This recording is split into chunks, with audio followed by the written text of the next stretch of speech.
Welcome, Madden School. It is I, your Commissioner, Lamont Goodell, here to bring you an overview of CAP and how to manage it. What I will be doing is showing you a breakdown of the most important screen that you're ever going to be in, and that's the salary screen. I don't do anything. I don't release anybody, sign anyone, trade, nothing, without coming to this screen first to see what's going to happen to my money. This is your bank account. This is how you build this year, next year, the third year. It's everything. Without a good, clean understanding of this screen, you're not going to be successful. You're always going to be in trouble. You're never going to have money, and you're not going to have a good roster. So we'll kick it off. The first thing we want to talk about is basically cap space at the top middle there. That number is the difference between the 2019 cap limit and how much salary you have on the books, the 144 million.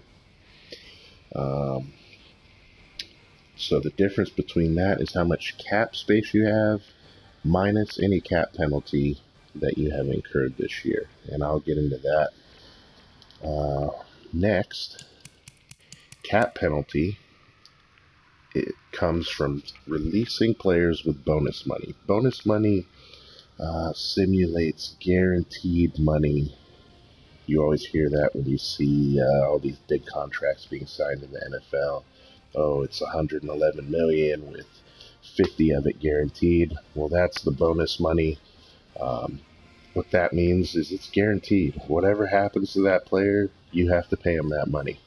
So if you release him, you have to pay him that full amount that's left.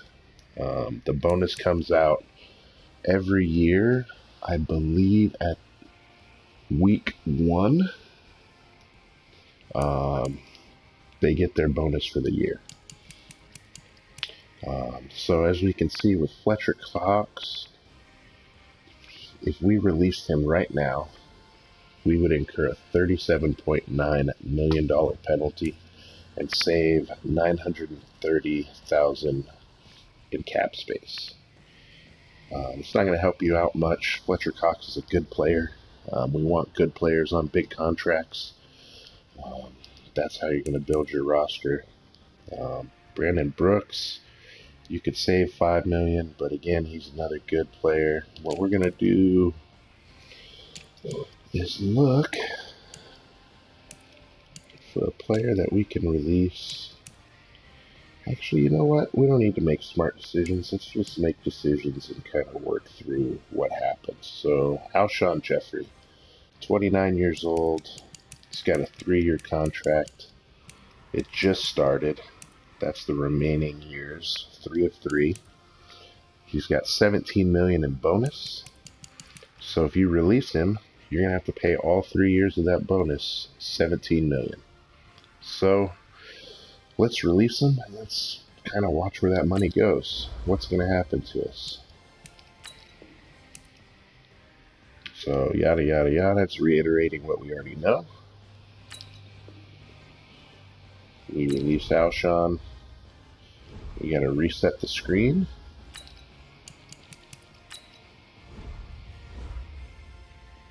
So you can see cap penalty for 19 and 20 went up. That 17 million got split between the 2 years. One thing I don't know is the mechanism for why it will split between 2 years. Sometimes it does, sometimes it doesn't.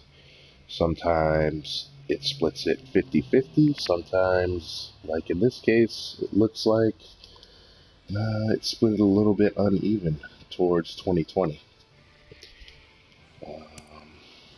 But as you can see, once it split, our cap space didn't really go up much because he wasn't someone that was going to give us a lot of savings. So now we can go find someone and release somebody who doesn't have a penalty, like Nelson Aguilar. Shows savings of 9.3 million. and a penalty of 0. So when we release him, we will see that cap space go up by 9.3 million.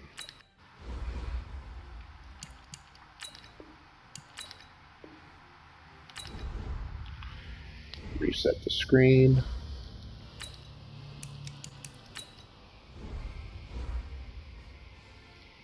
So there you have it, 9 more million in cap space. We didn't incur any new penalty because none of Nelson Aguilar's 1-year contract was guaranteed. So here's a different type of player. This player has a penalty and a big savings. So what that means is he only has 2 years remaining on his deal. His signing bonus was 17 million over 5. So he's got a little bit over $3 million a year in bonus. So when you release him, that money's going to hit your cap penalty,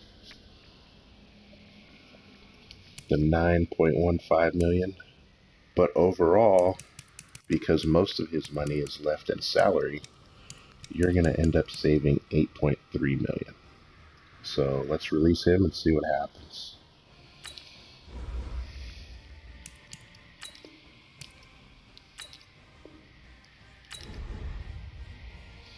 Reset the screen.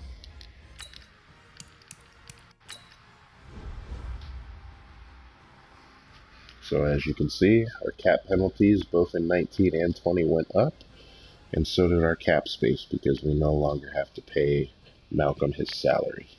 All we had to do was pay him his cash.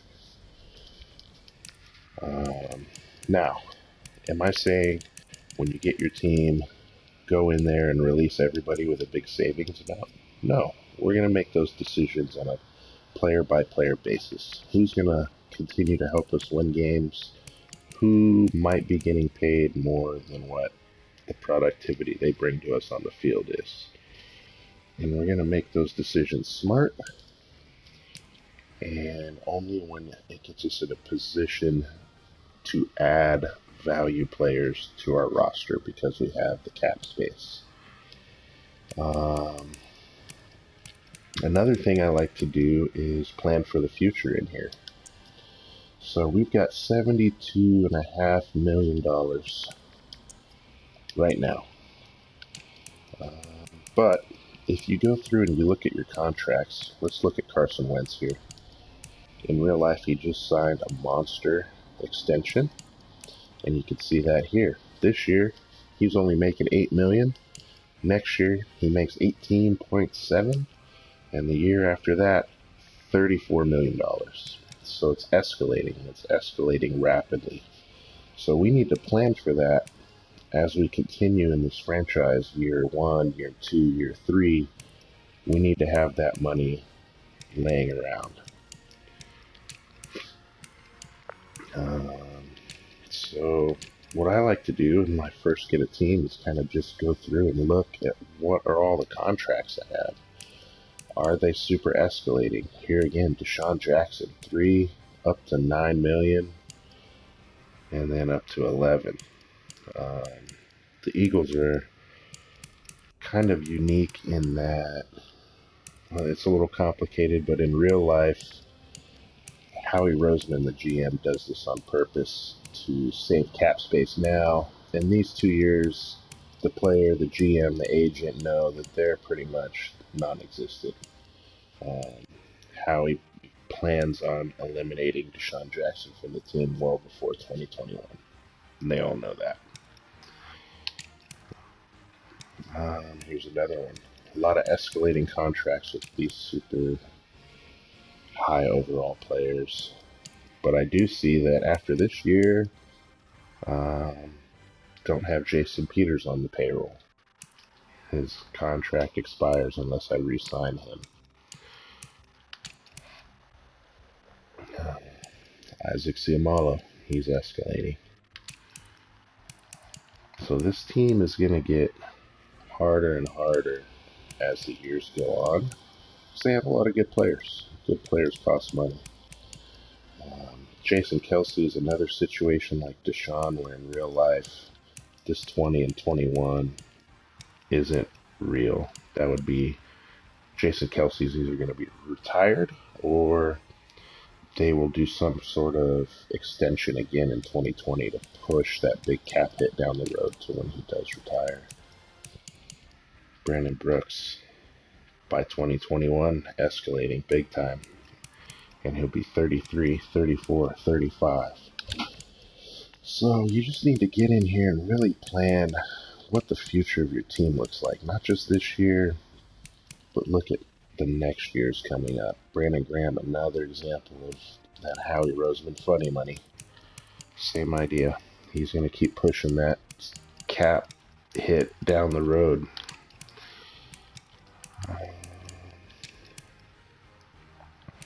Fletcher Cox, great player. We're going to pay him. He's not going anywhere. The other part of this screen is a balancing act. So you might have positions where you're strong, where you're weak, and you want to make sure that your money is allocated properly. So if I have a bunch of good offensive linemen, I can't also have a bunch of good other position corners. Like wherever you have really, really good players, you're going to have to sacrifice somewhere else because of the money constraints. This contract sucks. I would cut Nigel Bradham next year when this number doubles. There's just no way. He's not worth it. So just always refer to this screen. Always use it to make your decisions. Stay out of cap trouble. Having cap penalty isn't the end of the world. It's actually a tool that you're going to need to use. You can't just go into it and say, I'm never going to have cap penalty. You just need to manage it. Some years you're going to be able to get out of some big contracts because you have the space and you can take the cap penalty hit. And sometimes you're just going to have to ride it out with these guys. It's all up to individual situations. So I hope this helps. Please hit me with questions. If you want to dive deeper into team building or something, if you have questions about that, I can maybe do a more advanced look where we take a team for 3 years and try to build it out. All right, see you guys next time.